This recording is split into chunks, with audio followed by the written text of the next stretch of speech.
décidé de remettre ma foi en Jésus-Christ. Et en sa parole. En sa parole. Voilà, à ce qu'il a fait pour nous. C'est ça. Parce que, historiquement, Jésus-Christ, il a existé. Ce qui en découle derrière, on va dire, de la foi, c'est spirituellement, l'œuvre de la croix nous libère du péché. Exactement. Et c'est là, en fait, où tu dois placer ta foi. C'est-à-dire, moi, aujourd'hui, tu peux m'emmener ce que tu veux autour de moi. Pour moi, c'est la Bible, la vérité. C'est dans la Bible et dans la parole de Dieu que je place ma foi.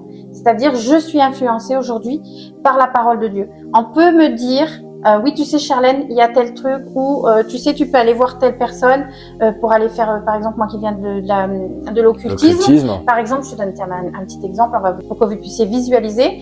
Moi qui viens de l'occultisme, des guérisseurs et tout, on pourrait venir me dire, oui, mais tu sais, Charlène, tu devrais aller voir telle personne parce que mon fils, par exemple, il a des verrues. Voilà, allez, hop. Eh ben non.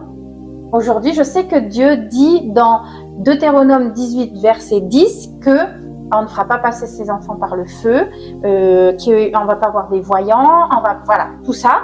Donc, c'est l'occultisme. Donc, ma foi est placée à travers ce verset. Donc, automatiquement, je rejette ce que l'autre personne est en train de me dire.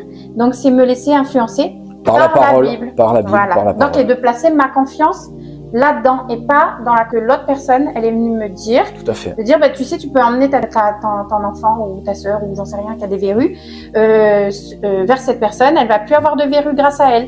Ben non. Je préfère aller en pharmacie parce que je sais qu'il faut pas le faire. Chercher une crème pour les verrues ou aller voir un dermato, je sais pas c'est quel professionnel qui fait ça.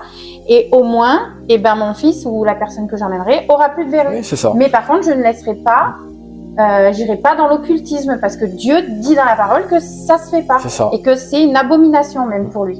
Donc, je me laisse pas influencer. C'est pour ça que voilà, on remet notre foi dans ses instructions, puisque dans sa parole, eh bien, c'est la lampe à nos pieds, c'est ce qui nous permet de voir finalement le reflet un peu sur nous-mêmes, de voir si on est aligné, puisque Dieu a un plan pour chacun de nous, et c'est ce qui nous permet au fur et à mesure de notre périple, de vérifier que l'on est aligné avec ce qu'il attend de nous, conforme à sa volonté, conforme à ses attentes qu'il a pour nous. Jésus-Christ, c'est une personne. Bien Il sûr. est vivant. Bien sûr. Ok. Pour apprendre à connaître quelqu'un, tu discutes avec elle. Nous, on a quel support pour pouvoir connaître Christ? Sa parole, ses instructions. Sa parole, voilà. Lui, en fait, qui il est, la personne de Jésus-Christ. Et dans la Bible, c'est décrit comment il est. Donc, automatiquement, tu vas pouvoir être influencé une fois que tu lis, quand tu connais, quand tu vas commencer à connaître qui il est à travers sa parole.